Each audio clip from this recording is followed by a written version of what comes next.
Whether you play daily fantasy football or you're streaming defenses in season-long leagues, you want to know the factors to select the right defense for that week. We'll give you all those factors coming up next.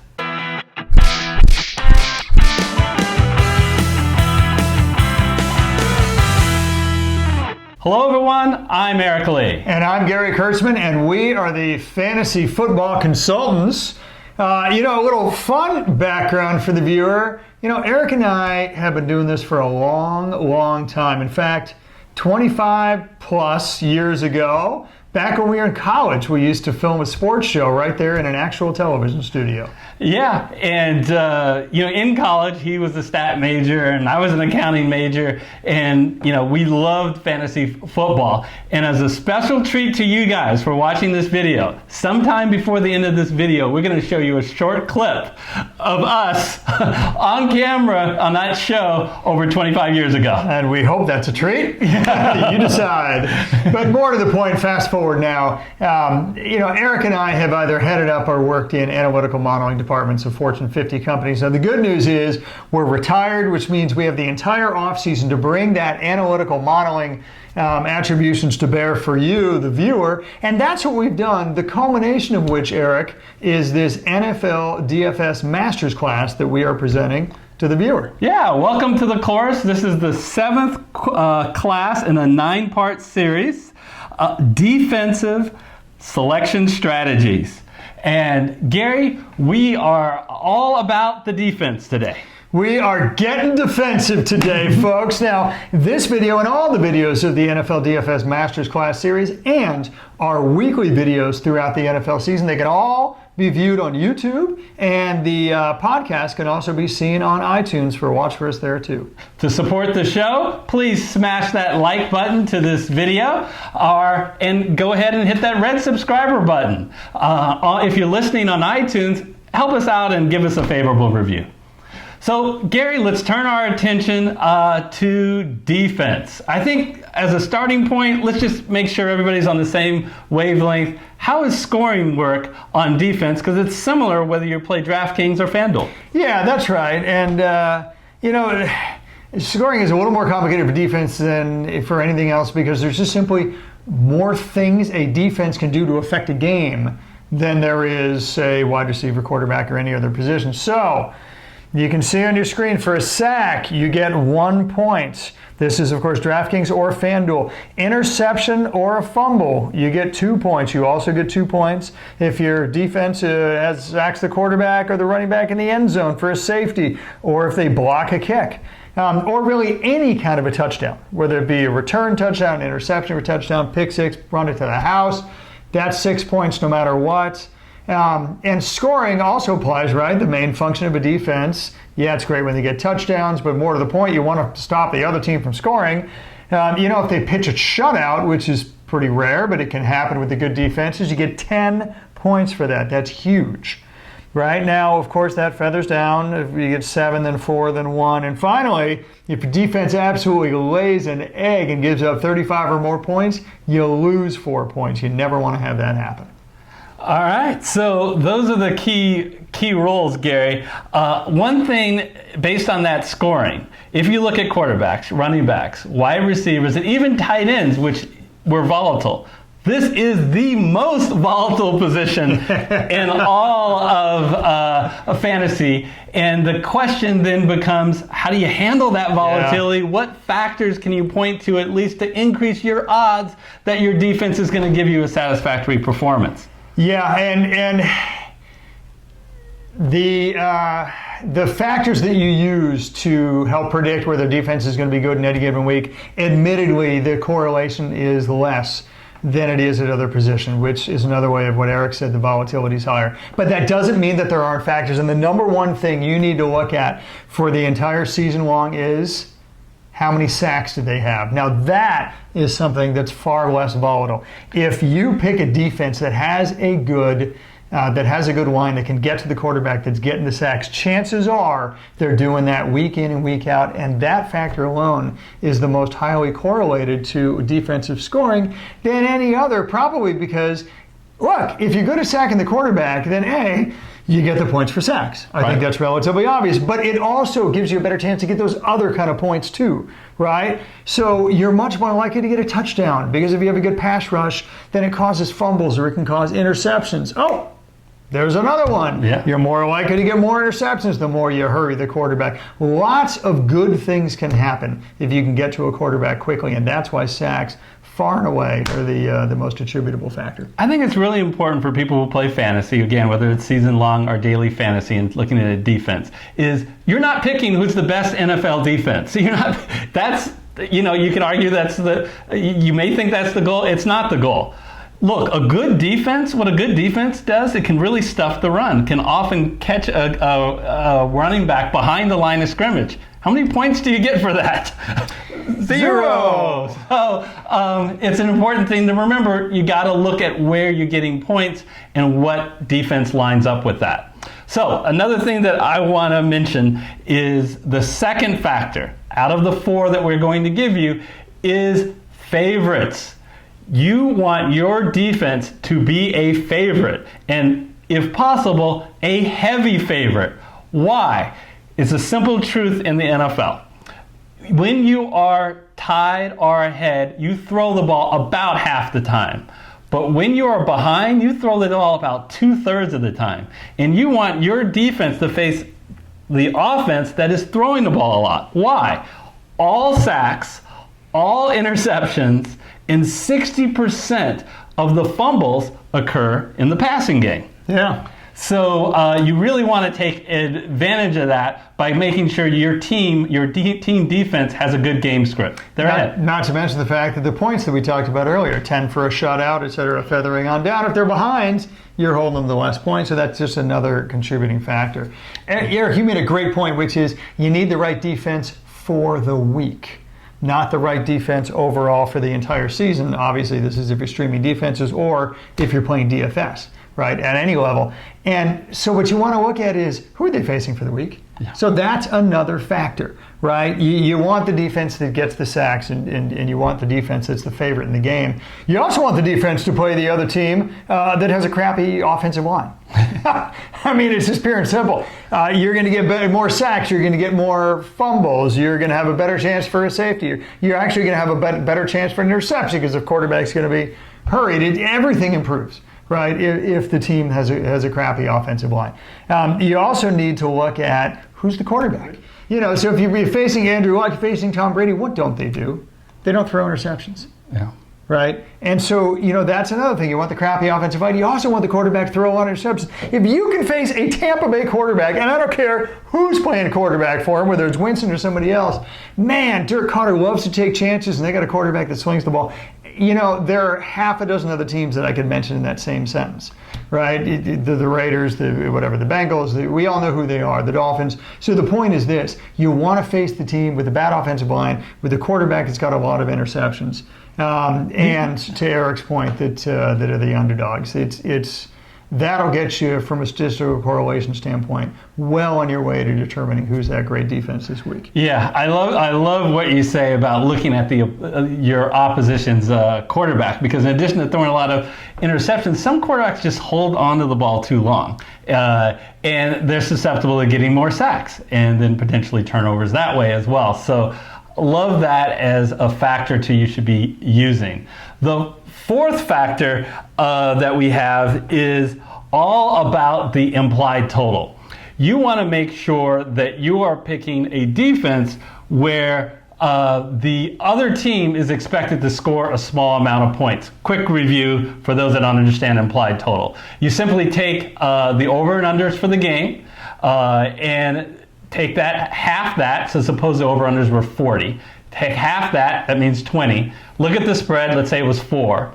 And if your team's the favorite, which hopefully it is, half 4 is 2. Then 20 minus 2, 18 is going to be the implied total, which is a great implied total to have against. Now, it's not for what you might think. You might think, well, if the defense gives up a small amount of points, that I get points for that.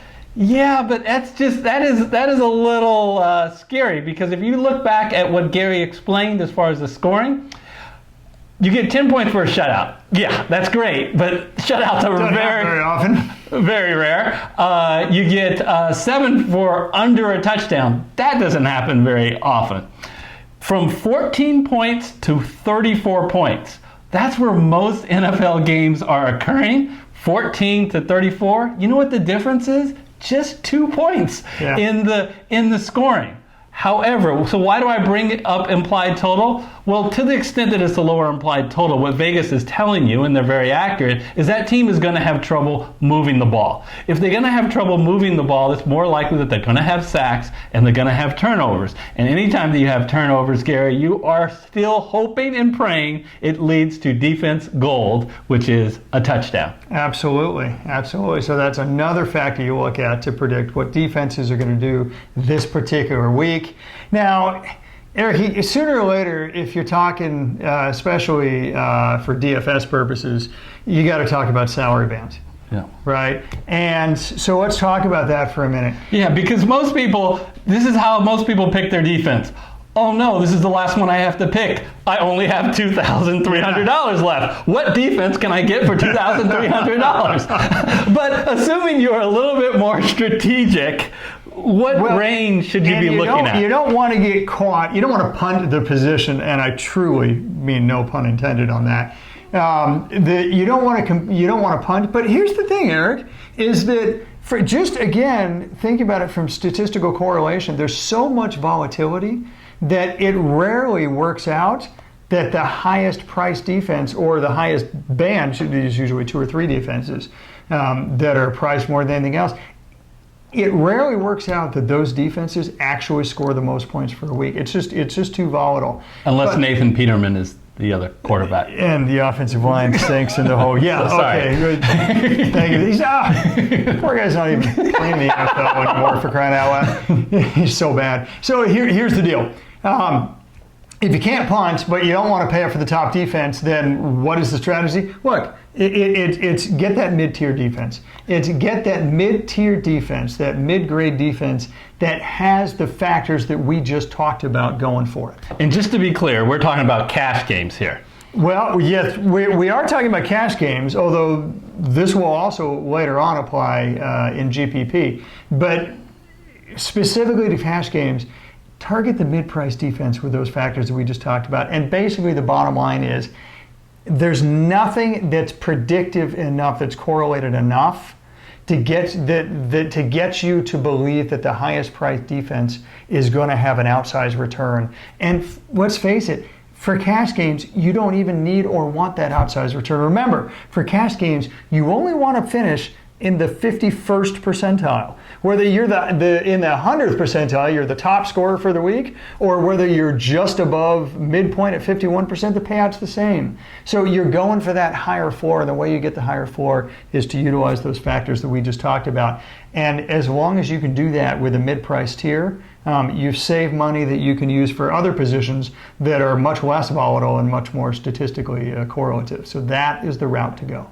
All right, so those are some of the key things you want to consider for a cash game. I want to pause and thank all the viewers and ask if you've gotten this far through the video, please just literally take 3 seconds and smash that like button. And if you haven't yet, hit the red subscriber button.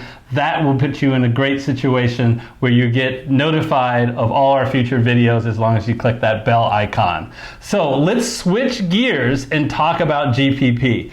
So on GPP, Gary, you're looking for the home run. You're looking to finish way at the top out of a lot of different competitors. Their 51% isn't going to get you a hill of beans. In fact, finishing 97% really isn't going to finish the hill of beans. What you're looking for... Well, get something, but nothing that you're targeting. That's not why you care about. You got to be in the top 1%, and really, for any kind of life-changing money, you got to be in the top 1/10 of 1%.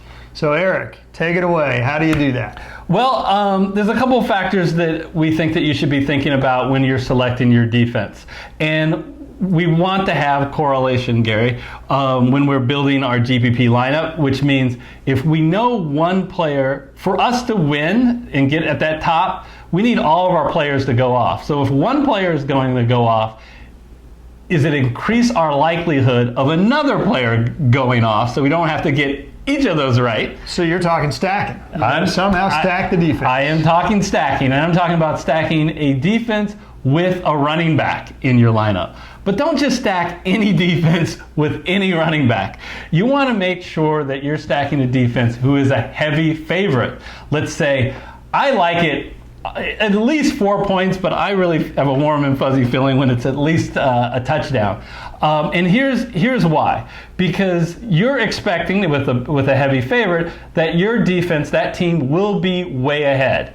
And if you're way ahead, they're going to run the ball more than they otherwise would.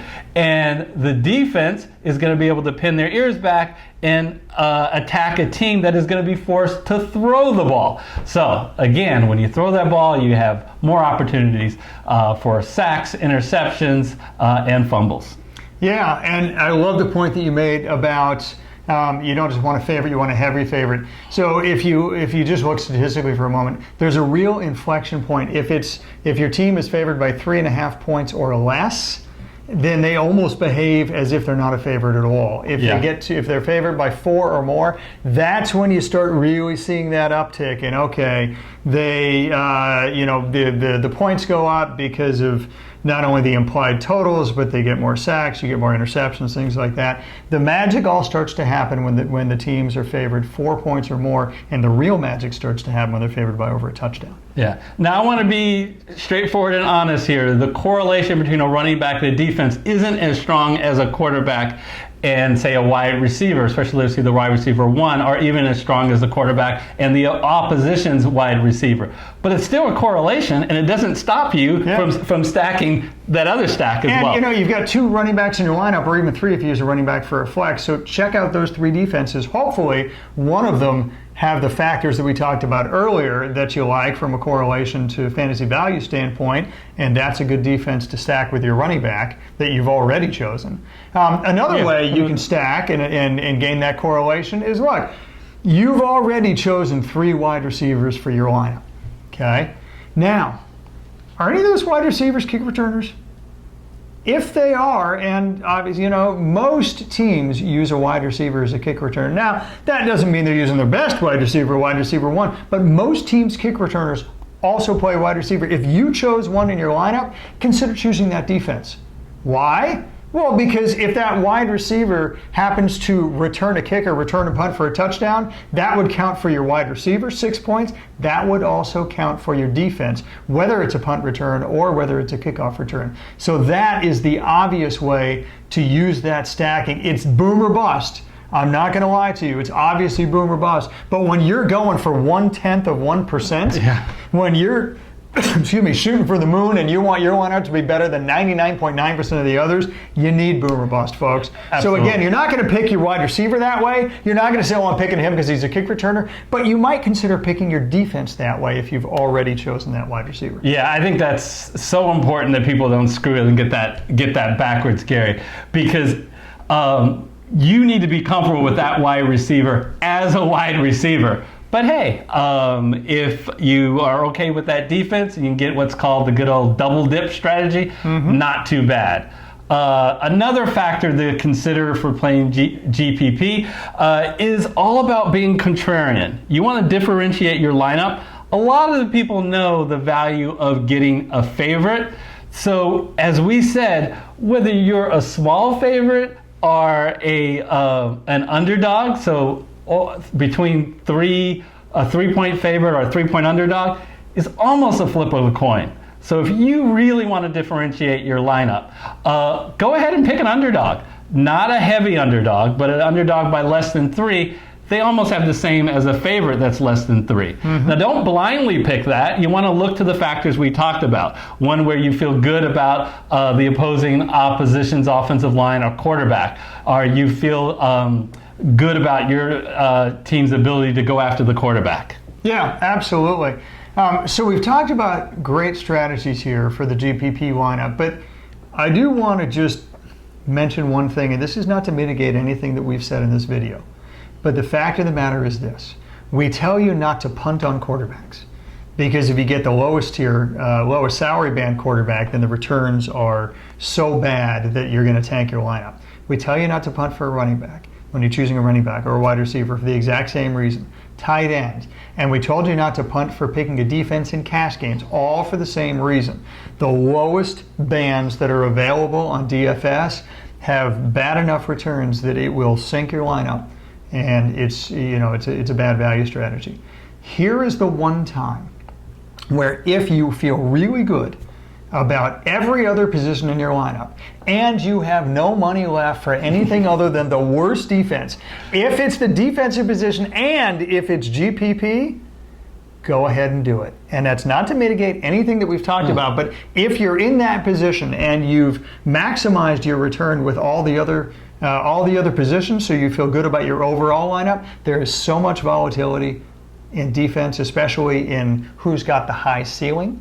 There may be defenses of a greater expected value for cash games, but most defenses have a ceiling that is roughly speaking about the same. So if you end up needing to punt on a defense for GPP, it's actually not a bad strategy. Yeah, because defenses are fluky. I mean, the ability that the quarterback happens to fumble or a receiver happens to drop a pass and tip it up in the air and your defense runs it in for a touchdown. That can happen on any defense. So because of that volatility and because you need something great, that's a viable stratery in GPP. Yeah, as long as you're doing it because you maximize the return on all the other positions. you better be doing well in the rest of them. So I promised it at the beginning. I said that we would go a little bit into a time machine and go back into the past. Let's take a look back in 1991. These two guys were talking about the NFL way back then, and let's just look at a short clip. He has the 5th most rushing yards of anybody in the NFL, and folks, he has about half the rushing attempts of the top 4 leading rushers in the NFL. That is simply an amazing statistic. As well, he has the highest quarterback rating in the NFC. Can a quarterback in the NFC get any better? No, I think not. And that's why Randall Cunningham is my pick for the #1 quarterback in the NFL. Eric? Interesting. Just flip-flop them, Gary. My #1 quarterback this year, no question, Warren Moon. He's amazing. And I think the telling statistic for a quarterback for me is touchdown. Can you march your team down and then when it counts, put the ball in the end zone? No one does that better than Warren Moon. Oh, Gary. Who's the guy with the big mustache? We looked younger back then, for sure. Yes. No question about it. But at least we sounded like we knew what we were talking about back then. So that's probably more important. Okay. We hope you think we know what we're talking about now, for goodness sakes. Hope you enjoyed that. If you did, put it in the comment section, and we'll figure out a way. If people really like it, we'll show little snippets of others in future shows. Absolutely. So we wanted to pause and take a moment just to say we really appreciate all you viewers viewing our DFS NFL Master Class series shows, and then as we get to the NFL season, our weekly shows on Survivor and on DraftKings and on FanDuel. Yes, thank you. As you can see from those young guys in that other video, you're helping us live a dream. And absolutely. And we love it, and we love the interaction with you. So let's make it interactive to that point. We would love it if you, first of all, we're building a community. Fantasy Football Consultants started last year, so we're a new channel. We're still building out our football community. Please share our videos, share our message, share our dreams with your friends, with your Fantasy Football League mates. Go ahead and share the links with them on YouTube or the links to the podcast on iTunes. And also, let's make this interactive. We would love to hear your comments. Below the videos, there's a comment section. We would like to hear, did we say any strategies that you particularly liked that you wanted to comment on? Did we say a strategy that you followed and you didn't think helped your team, and why? We would love to hear that kind of feedback too. We'd also love to hear, was there anything we think that you missed that would be valuable for the viewer or valuable for the listener to know? We're all building out this football community together here at fantasyfootballconsultants.net, and we would love for you to be a part of that. And we really hope this was helpful for not only daily fantasy football, but for this episode for season long, because we truly believe, both Gary and I believe, that streaming a defense, as long as your league rules allow it, is a great strategy, so you don't spend a lot of draft capital worrying about drafting a defense. And because if you're going to stream a defense, you need to apply these factors to know which defense is going to do well that particular week. Absolutely. So as this again is a part of a masterclass series, the next class in the series, we have finally finished all the selection strategy classes. We started with QB, then we went to running back, wide receiver, then tight end. This was the defense show. We are ready to move on to cash game. We do a really deep dive on all the strategies to be successful when you're playing 50-50, double up, and even head-to-head. And that video is right here. If you want to start from the beginning of the series with our beginner show, you will click right over here. And we really want to, again, thank you for joining us, and we'll see you next time. See you next time.